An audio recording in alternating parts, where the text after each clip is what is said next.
Fala galera, beleza? Estamos aqui para mais um vídeo da nossa série Tirando o A na UERJ, né? Estamos aí no nosso 9º vídeo, beleza? Penúltimo do dia, então não desanima, 5 videozinhos por dia, beleza pessoal? Vamos lá.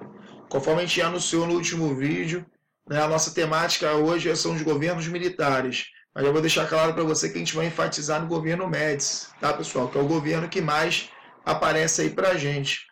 Então, quando a gente fala aí do governo Médici, né, a gente tem aí a questão do binômio desenvolvimento e segurança aliado do discurso fanista. Então, vamos para a questão, daqui a pouco a gente fala sobre os governos militares, em especial o governo Médici, tá bom, pessoal? A questão diz o seguinte, temos 2 cartazezinhos aqui, né, a UERJ adora esse tipo de cartaz, então o cartaz que está aqui diz lá o seguinte: até 1964, o Brasil era apenas o país do futuro. Então o futuro chegou. E o outro cartazinho diz: ninguém mais segura esse país. Você também poderia ter no cartazinho aí, por exemplo, Brasil, ame ou deixe. Brasil, país do futuro, e o futuro é agora. Enfim, vários cartazinhos foram produzidos pelo governo militar como forma de propaganda do regime. Mas vamos lá analisar esses 2 cartazes em especial e ver qual a relação deles com a questão, ok? A questão diz o seguinte: esses cartazes, divulgados durante o regime militar brasileiro, buscavam, letra A, estimular o nacionalismo e o ufanismo para ampliar o apoio político ao governo. Letra B, repudiar o passado nacional de subdesenvolvimento e incentivar o empreendedorismo dos jovens empresários. Letra C, contestar a oposição que, através da imprensa, afirmava que o país enfrentava uma crise financeira. Letra D, valorizar as conquistas obtidas no setor esportivo, apesar de o país atravessar um período de alta inflacionário. Então, aquela pausa tradicional para você tentar resolver a questão. Pessoal, pausa aí, por favor. Bom, se você respondeu a letra A, você acertou a questão, tá, pessoal? Esses cartazes aí eram produzidos, né, pelo Serviço Nacional de Informação, né, que era um serviço de propaganda do governo militar. Vamos falar um pouquinho sobre esse período para que a gente possa aí, entender melhor sobre essa temática que é tão presente nessas provas da UERJ, no exame de qualificação da UERJ, beleza? Então vamos falar um pouquinho sobre as temáticas. Deixa eu crescer aqui a tela para a gente.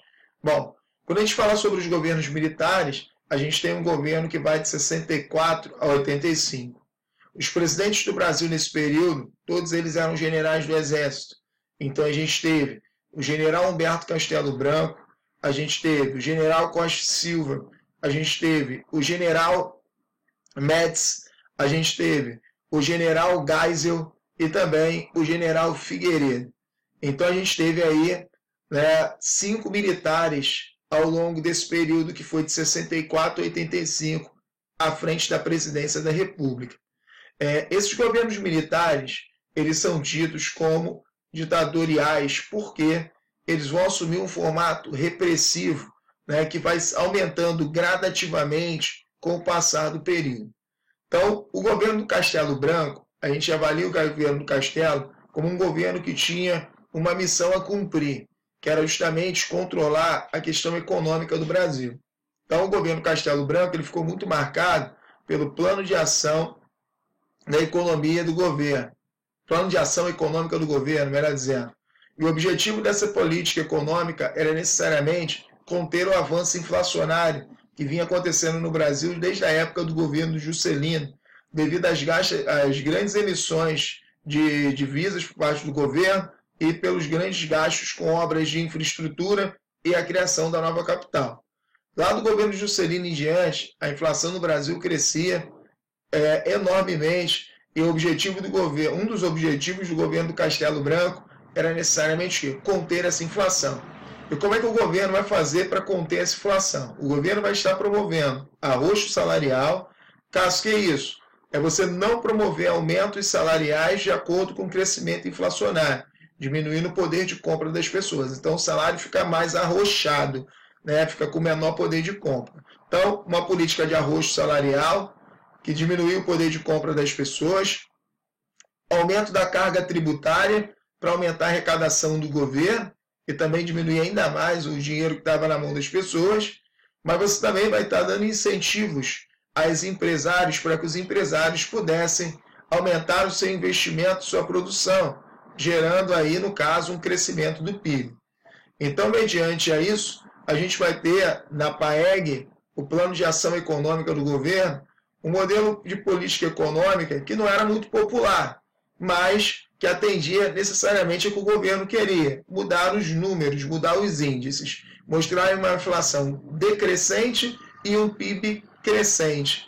E quanto a isso, o governo do Castelo Branco tinha como ministro, o Roberto Campos, conseguiu fazer de forma satisfatória. Em termos políticos, o governo do Castelo Branco ele vai promovendo um processo de centralização política, porque durante o governo dele, a gente vai ter a decretação dos atos institucionais de número 1, 2, 3 e 4. O ato institucional de número 1, ele foi estabelecido dando bastante poder ao presidente para colocar o Castelo Branco no poder e institucionalizar os governos militares. O ato institucional número 2, ele vai estar estabelecendo mudanças partidárias no Brasil. Então, o Brasil que tinha a possibilidade do pluripartidarismo, ou seja, de ter vários partidos, o Brasil passava a ter agora apenas 2 partidos. O Arena, que apoiava o governo dos militares, e o MDB, que era contrário aos governos militares. Além disso, também determinava com o AI-2 eleições indiretas para presidente da República. O AI-3, o ato institucional número 3, estendia as eleições indiretas para os governadores de estado e estabelecia que os prefeitos das capitais, ou seja, os prefeitos das cidades consideradas estratégicas, passariam a não ser mais eleitos, e sim indicados pelo governo. O ato institucional de número 4, ele vai estabelecer a criação de uma nova Constituição para o Brasil. Quando isso acontece, em 1967, ficou claro que os militares não tinham intenção de sair do governo, como esperavam as pessoas que acreditavam que os militares só vieram para poder expulsar a ameaça comunista e redemocratizar o país em seguida. Porém, o que acontece? O Castelo Branco ele vai ser substituído por um outro general, o general Costa e Silva. O general Costa e Silva assume a presidência da República e começa a ter problemas contra as pessoas que se tornavam cada vez mais insatisfeitas com a extensão da ditadura militar no Brasil. A gente vai observar que as primeiras grandes manifestações de insatisfação surgem em 68. Como grande exemplo disso, nós temos a passeata dos 100 mil, a primeira grande manifestação da sociedade civil contra a continuidade do governo militar. E a passeata dos 100 mil, ela aconteceu logo depois de um evento que se tornou simbólico, que levou a população a se voltar contra o governo militar, que foi a morte do estudante Edson Luiz dentro da Universidade Federal do Rio de Janeiro. Um estudante morto numa universidade pública por repressão do governo que dava sinais de não querer redemocratizar o país, fez com que cerca de 100 mil pessoas se reunissem no centro do Rio de Janeiro para manifestar-se contra o governo. A reação do governo não foi de redemocratização, pelo contrário. No final do ano de 1968, em dezembro, foi publicado o Ato Institucional número 5, que vai recrudescer ainda mais o governo militar, estabelecendo a censura, fechando o Congresso e possibilitando até a pena de morte em casos de crime de terrorismo, assim como o fim do habeas corpus, ou seja, qualquer pessoa podia ser presa a qualquer momento pelo governo, caso o governo considerasse a pessoa suspeita. E essa pessoa podia ser mantida presa por quanto tempo o governo quisesse. Afinal, o governo que determinava por quanto tempo a pessoa poderia ser considerada suspeita ou não.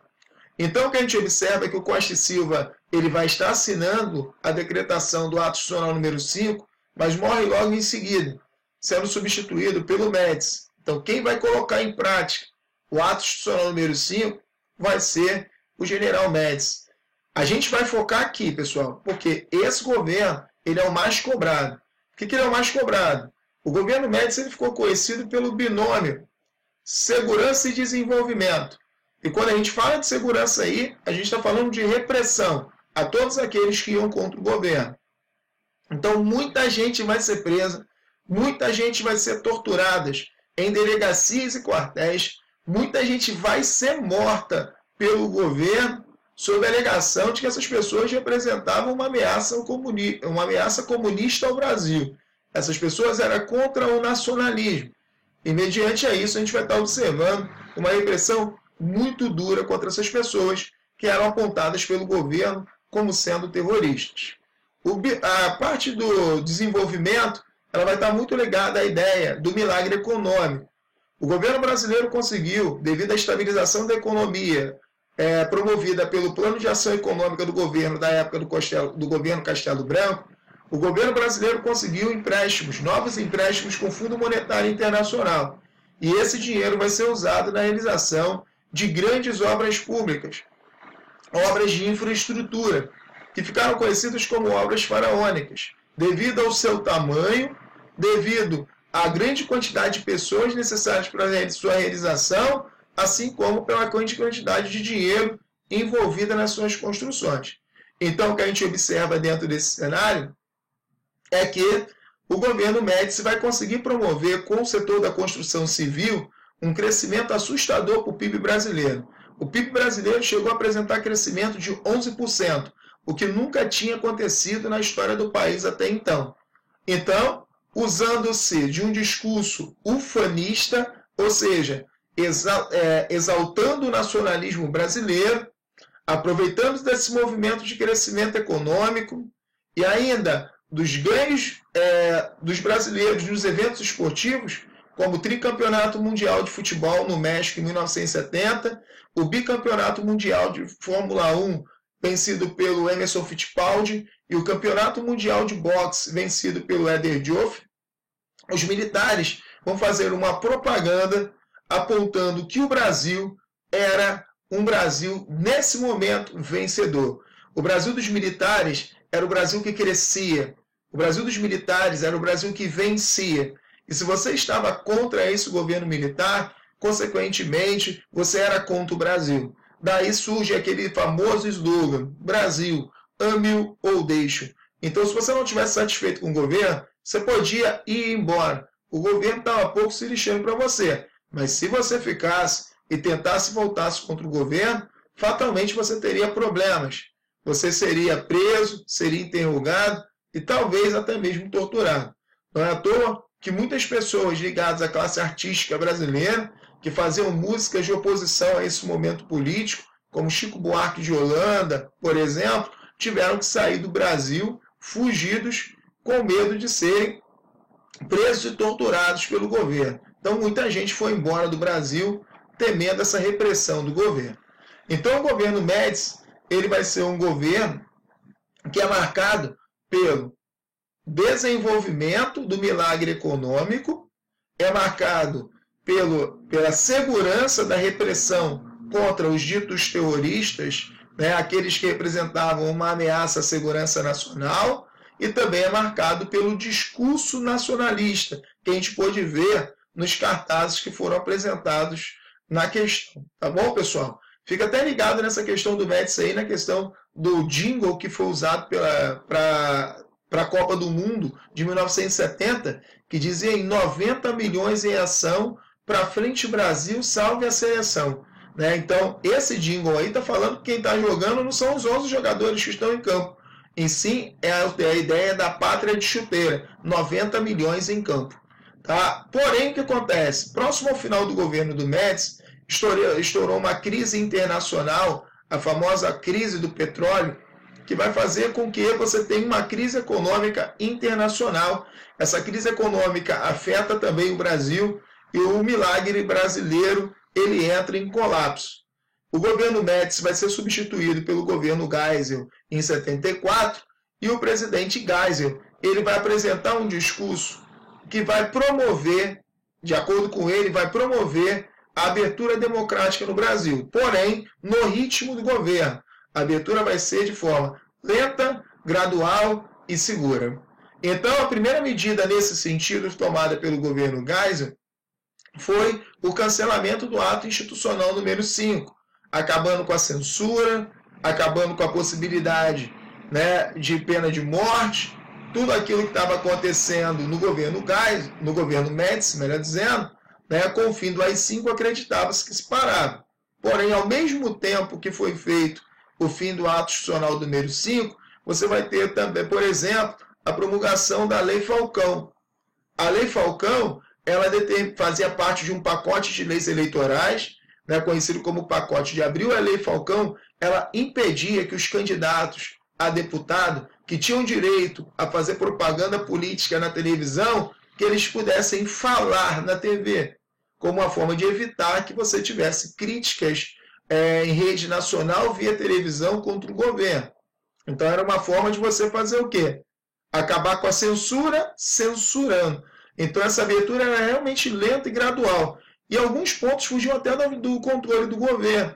Né? Por mais que o governo apresentasse esse discurso, ele não tinha o controle sobre todo o aparelho repressivo que existia no Brasil, que foi construído no governo Médici, principalmente. Como assim, Cássio? Não entendi muito bem isso. É bem claro, pessoal. Veja, por exemplo, o caso do jornalista Vladimir Herzog. Ele estava em casa, foi preso, foi levado para o DOI-CODE de São Paulo, foi morto por lá, amarraram o sujeito com um cinto pelo pescoço numa grade, chamaram a família e falaram que o cara tinha suicidado. Né? Só tinha um problema, o Vladimir Herzog estava com as pernas no chão. Então fica meio complicado a pessoa se matar sufocado com as pernas no chão. Mas enfim, né? Mediante a isso, a gente observava as contradições.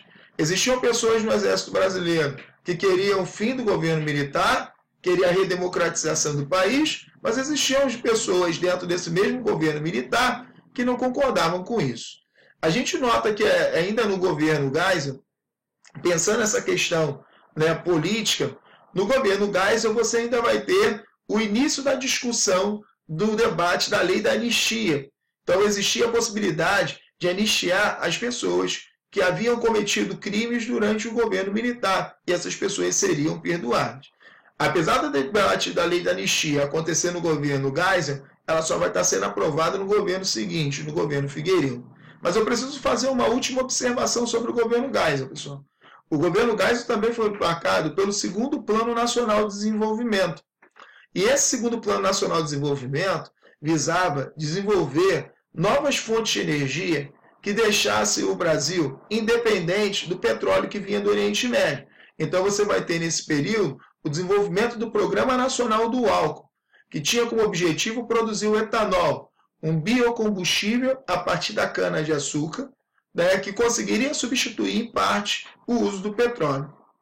Uma outra medida nesse sentido também, para que o Brasil conseguisse ganhar autonomia no uso do petróleo, a autonomia da produção petrolífera, foi iniciada também as pesquisas, né, de extração de petróleo offshore na bacia de Campos, fazendo com que essa região do Rio de Janeiro ganhasse uma importância econômica considerável, tornando Macaé a capital nacional do petróleo, visto que a base administrativa da Petrobras, que controlava essa extração de petróleo na bacia de Campos, passou a ser a cidade de Macaé. Bom, sobre o governo Geisel a gente para por aqui, vamos falar um pouquinho do governo Figueiredo para a gente sair desse governo militar, né? Então, no governo Figueiredo, a gente teve a aprovação da lei da anistia. Vale ressaltar que essa anistia era ampla, geral e restrita. Isso quer dizer, Cássio, isso valia tanto para civis como para militares. Tá? Então, era uma forma também dos militares conseguirem se livrar dos crimes que foram cometidos durante os governos dos presidentes militares. Então, os militares, assim como os civis, estavam anistiados. Em 1980, você teve uma reforma partidária no Brasil. Então, você vai ter em 1980 o reestabelecimento do pluripartidarismo, gerando uma fragmentação da oposição. Tá? Você também vai ter uma mudança na questão eleitoral. Você vai ter a restauração das eleições diretas para governadores. Entretanto, as eleições presidenciais continuavam indiretas.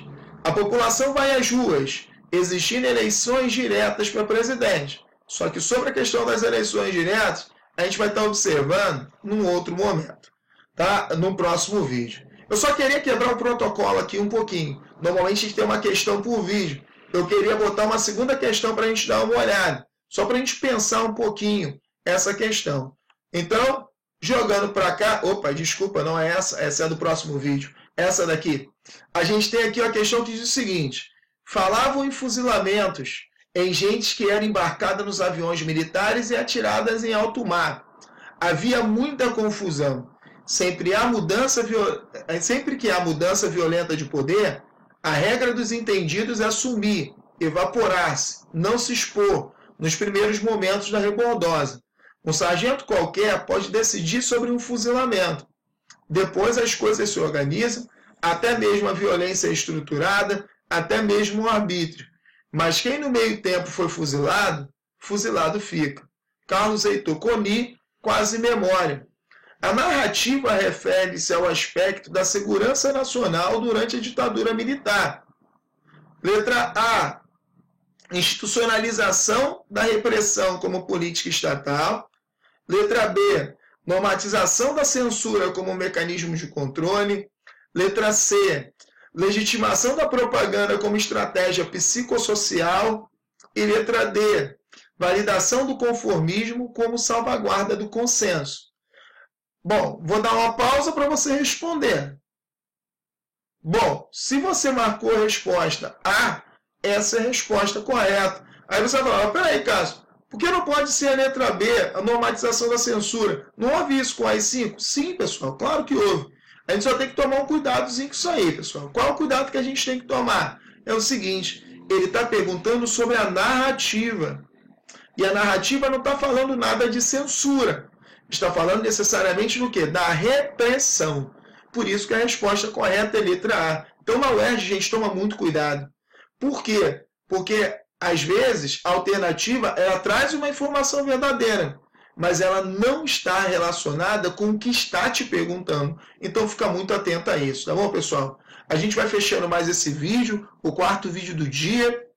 Espero que vocês tenham gostado. E peço mais uma vez, não perca o último vídeo do dia. Né? Já viu 4 vídeos, não vai ver o 5º? Vai perder a chance daquela questão que vai te garantir a 43ª acertada, ou a letra A lá no seu resultado? Não vai, né, pessoal? Então, a gente para com esse vídeo por aqui, já alongamos demais, já estamos em 23 minutos e continuamos no próximo vídeo. Até mais, pessoal. Tchau, tchau. Até a próxima.